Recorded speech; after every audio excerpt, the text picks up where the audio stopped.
My name is Stacey Jordan and I'm the head teacher at the Telford Primary School. I am delighted to be introducing this video to celebrate Telford in its 50th year. We have been sending our students out into the community to be interviewing a range of people around the borough to celebrate their life stories and what they love about Telford. We hope you enjoy.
Serve the borough in that capacity. What has been your favourite experience while being in Telford? Well, I can remember in 1981 the Telford Town Centre opening, and the Queen came to the Telford Town Centre to officially open it in 1981, and I was part of the local Brownies groups, and we all made banners to welcome the Queen, and it was by the McDonald's entrance that was there, and we'd all got these banners, and we'd gone up there really early to make sure that we got a prime location spot to see the Queen. So that was one of my fondest memories of Telford. My favourite memory of Telford, lots of memories of Telford, getting engaged when my husband proposed on the Iron Bridge was rather lovely. Yes, living in Wolverhampton with my partner and came to Iron Bridge for a day out. That's all it was. One Christmas Eve, came to visit friends who live in Coalport, got to the middle of the Iron Bridge, and the only way I could describe it was coming home. And literally within a month of that, we'd found the house and planning on a move. But before that, prior to that, no, there was no plans on moving. What's your best atmosphere at the club? Best atmosphere was in, and I don't know if you were at this game, but in 2011 when we won promotion to the conference, there were 5,700 people in the ground. It was packed. You know, it was a game, if we won we'd get promotion. We were 2-1 down with 12 minutes to go. Then Liam Murray popped up with a header, and then in about the last kick of the game, Phil Traynor popped up, and you know, you feel yourself getting excited about it now. Phil Traynor popped up, headed the ball in the goal, and the stadium absolutely erupted. And there's a little story about that day. It was a great atmosphere inside the stadium, but there was someone filling their car up at the garage at Trench Lock, which is about a mile and a half, 2 miles from the ground, and they could hear the roar from there. It was so big. But that was definitely the best atmosphere. And then the pitch invasion at the end, where it was just every man for himself, everyone on the pitch celebrating. Bliss Hill is my favourite day out in Telford. There's no doubt about it that if you go there for the entire day, from the minute you go in there and get your Victorian money to buying your fish and chips in the pub, I love that bit, and then going into the chemist and all the different things that you can do there. It's a fantastic destination, and I would recommend it not just for people in Telford to have a day out, but for people from all across the country to come and get a flavour for what this part of the country was like all those years ago, a flavour of our history in Telford. What makes Telford what it is today is a lot to do with what it was in the past, so I think that's what's so fantastic about Bliss Hill. Best memory at the football club has to be while I've been here. We got promoted 4 years ago by winning the league, so it was the first league title in 61 years. We've had another successful memory when we won the playoff final a few years ago. We got promoted with Guiseley as well, so there's 2 or 3 major great moments in this football club. Right, what is your favourite thing about Telford? I think it's fun, it's small. There was an episode of Doctor Who that was recorded in Telford back in the 80s. Yeah, I haven't actually seen it, I should do. Mark of the Rani, Colin Baker's story, was recorded in Granville and Bliss Hill. That's probably one of my favourite things about Telford, which is weird considering I haven't seen it. Also, one of my favourite things is probably Telford Comic Con, which has been cancelled. I love Telford Comic Con. I went when I was like young because I remember that the first Wolverine film had only just come out. That's probably one of my favourite things about Telford, because they get some really good guests considering how small this area is. Like, so tell us about your talent. Do boxing. Been doing it 10 years now. So yeah, I won a national title in 2015. Then I won another one in 2016, and then I went and boxed for England in the Tri-Nations in Sheffield, and then this year I just boxed in the finals again and won.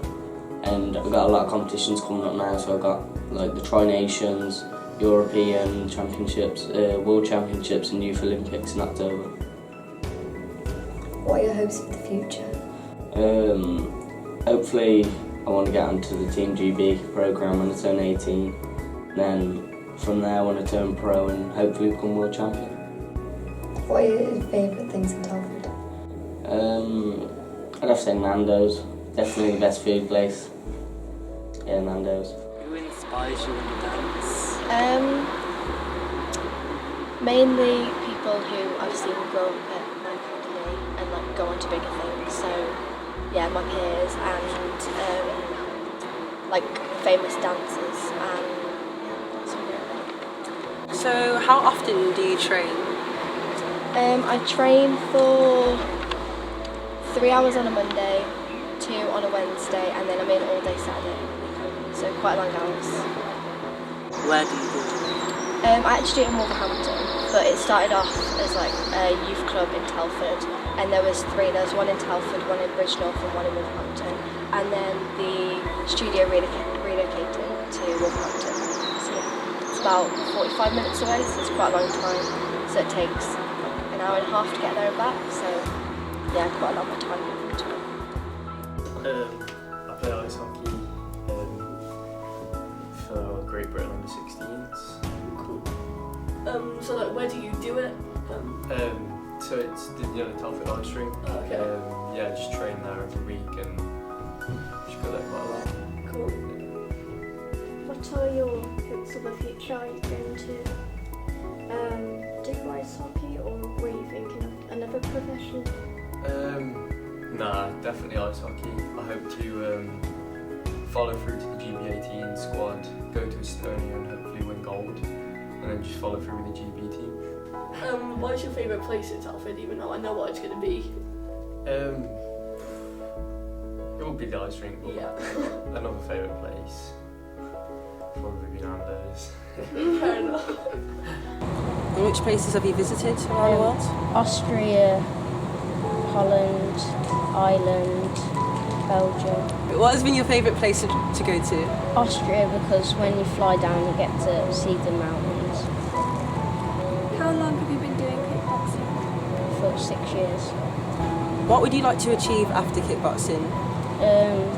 Hopefully it will be added to the Olympics. Win the Olympics.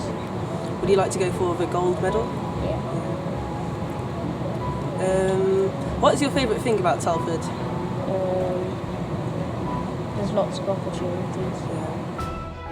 Do you like Telford better now, or how it was before it came together? Well, I think it's like you grow with those changes, don't you? And I've always lived here and always worked here, and so I've grown up with those changes and seen a lot of changes when all the little towns and communities merged together and it became Telford. But even within under that Telford name, people still like to say they were from Hadley or Open Gates or Dorley.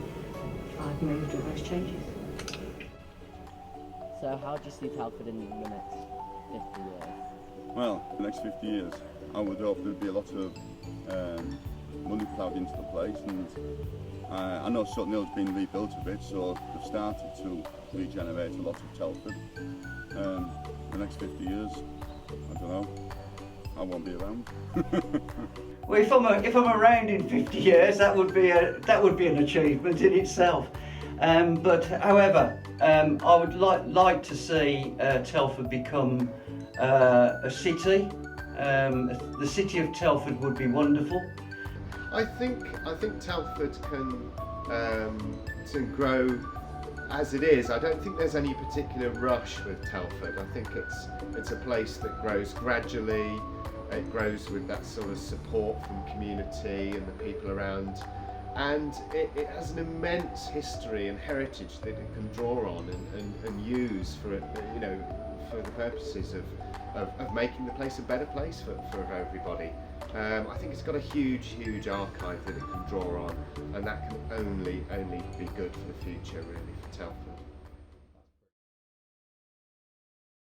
I'm in a bit of a quandary lately, ladies and gentlemen. People keep coming up to me and saying, have you heard that Telford is 50? And I say, have I heard Telford's 50? Of course I've heard. He was 50 years ago. I mean, for goodness sake, he's been dead for the last, 64 years? I mean, he died in 1836, as far as I remember, and it's 1900 now. To see Telford turn 50, you'd have to travel back in time. And you don't have to believe everything you read in H.G. Wells. Telford's a person, not a place. You really do have to get real in this life on occasions. All right, steady as you go. Glad I've got that off my chest.